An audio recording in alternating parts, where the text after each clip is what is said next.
जय माता दी मित्रों, आपका बहुत बहुत स्वागत है मेरे चैनल मेरी प्यारी कालका माँ में। मित्रों, जब हम अपनी पूजा पाठ में लगे हुए होते हैं, मंत्र जाप करते हैं, व्रत करते हैं, पूजा पाठ जितना हमसे होता है हम करते हैं, तो हमारी परीक्षा भी ज़रूर होती है। वो कैसी परीक्षा है वो व्यक्ति के भाव पर निर्भर करती है। जब परीक्षा चलती है तो बड़े बड़े उतार चढ़ाव हमारे जीवन में आते हैं। ऐसा भी आता है कि हम बिल्कुल विचलित हो उठते हैं, एक समय ऐसा भी आता है और हमारा विश्वास जो है हमारे इष्ट से डगमगाने लगता है। वो समय काफ़ी धैर्य पूर्ण होना चाहिए, क्योंकि धैर्य की परीक्षा उस समय होती है। तो बात आज हम करने वाले हैं कि जब परीक्षा समाप्त होने वाली होती है तब क्या हमें संकेत मिलते हैं, क्योंकि ये एक निर्धारित समय होता है जो हमें बिताना होता है और हर प्रकार से हमारी परीक्षा होती है। परीक्षा के अंतिम पड़ाव पर जब हम होते हैं तो उस समय हम टूट जाते हैं, हमारा धैर्य जो है वो समाप्त होने वाला होता है। लेकिन उस समय हमें संभलने की आवश्यकता होती है, धैर्य को रखने की आवश्यकता होती है, क्योंकि ईश्वर अपने भक्त की परीक्षा अवश्य लेते हैं। उनकी सेवा हम कर रहे हैं, ये हमारी इच्छा नहीं, ये इच्छा है हमारे ईश्वर की। हम उनकी सेवा कर रहे हैं उनकी इच्छा से। उन्होंने चुना है हमें परीक्षा के लिए, ये उनकी मर्जी है, क्योंकि वे हमें अपनी शरण में लेना चाहते हैं और एक खरा सोना हमें बनाना चाहते हैं। उस कारण ही हमारी परीक्षा होती है। उसके परिणाम स्वरूप जो हमें प्राप्त होता है उसका तो वर्णन ही नहीं किया जा सकता। तो परीक्षा भी कई तरीके से ली जाती है। देखिए मित्रों, जब परीक्षा समाप्त होने वाली होती है तो उस समय हमें जो संकेत मिलते हैं उनमें से एक है कि हमें कोई अच्छी खबर मिलती है। वो कहीं से भी हो, वो हमसे संबंधित होती है, जो हमें खुशी प्राप्त कराती है। जैसे किसी की नौकरी लगी हो, किसी बेटे ने जन्म लिया हो, या कोई भी खुशी जिससे आपको खुशी प्राप्त हो, ऐसी खबर आपको मिलती है तो ये संकेत होता है कि आपकी जो परीक्षा है वो समाप्त होने वाली है। और मित्रों, सपने में आपको बहुत ही सुंदर स्वरूप वाले देवता के दर्शन होते हैं, जिनकी आप सेवा कर रहे हो, तो उनके मुस्कुराते चेहरे के दर्शन आपको होते हैं, मनमोहक मूर्ति के दर्शन आपको होते हैं। तब आपको समझ लेना चाहिए कि आपकी जो ये समस्याएं हैं वो अब समाप्त होने वाली हैं, यानी हमारी जो परीक्षा है वो अब अंतिम पड़ाव पर है। अगला संकेत क्या है मित्रों, कि आप अपने आप में ही खुश रहना प्रारंभ कर देते हो, बिना कारण अकारण आप आनंदित रहना शुरू कर देते हो।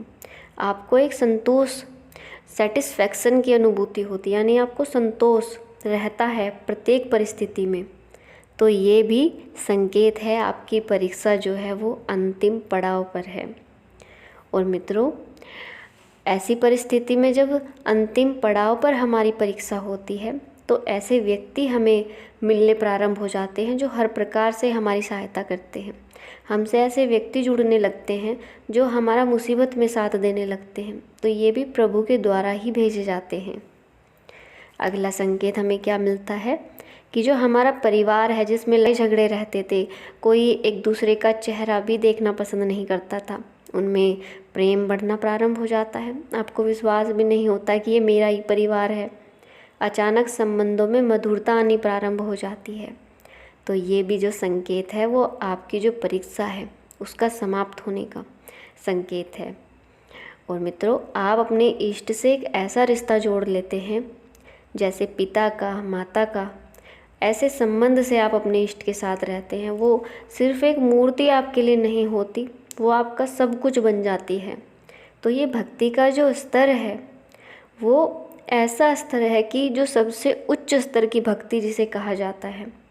तो ऐसे में भी इष्ट भी आपकी मदद करते हैं, सुख में दुख में वे सदैव आपके साथ रहते हैं और आपके जो भौतिक जीवन को एक ऐसे स्तर तक लेकर चले जाते हैं जो आपने कभी सोचा भी नहीं था।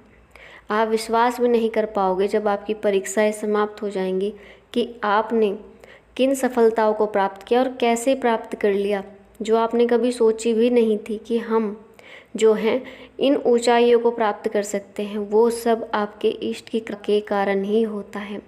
और परीक्षाएं हम देते हैं और उनमें यदि हम विचलित हो जाएं और रुक जाएं, अपने इष्ट से नाता तोड़ दें, तो फिर हमें इस मझधार में डूबने से कोई नहीं बचा सकता। तो परीक्षा में सदैव अपने धैर्य को बनाए रखें, अपने इष्ट पर विश्वास रखें, एक ऐसा संबंध बना कर रखें सदैव, चाहे कोई भी मुसीबत हमारे साथ आए, कोई भी विकट परिस्थिति हमें झेलनी पड़े, अपने इष्ट से हमें विश्वास नहीं हटाना है और चलते रहना है, नाम जाप करना है, मंत्र जाप करते रहना है, चलते ही रहना है। एक दिन ऐसा आएगा कि ये जो परिस्थितियां हैं वो समाप्त होंगी और एक अच्छे जीवन की शुरुआत होगी। तो मित्रों, ये सब संकेत मैंने आपको बताए कि जब आपकी जो परीक्षा है, दुख की घड़ियां हैं, वो समाप्ति की तरफ जब होती हैं, आपकी परीक्षा समाप्त होने वाली होती है, तो संकेत मिलने आपको प्रारंभ हो जाते हैं। इन संकेतों को पहचानें और इनसे जानें कि आपकी परीक्षा समाप्त होने वाली है। अब मैं अपनी बात को यहीं समाप्त करती हूँ और मिलती हूँ आपसे एक नई जानकारी के साथ अपनी अगली वीडियो में। अगर आपको ये वीडियो पसंद आई हो तो प्लीज़ मेरे चैनल को सब्सक्राइब करें और मेरी प्यारी कालका माँ को सपोर्ट करें। अब मिलती हूँ अपनी अगली वीडियो में, तब तक के लिए जय माता दी, हर हर महादेव।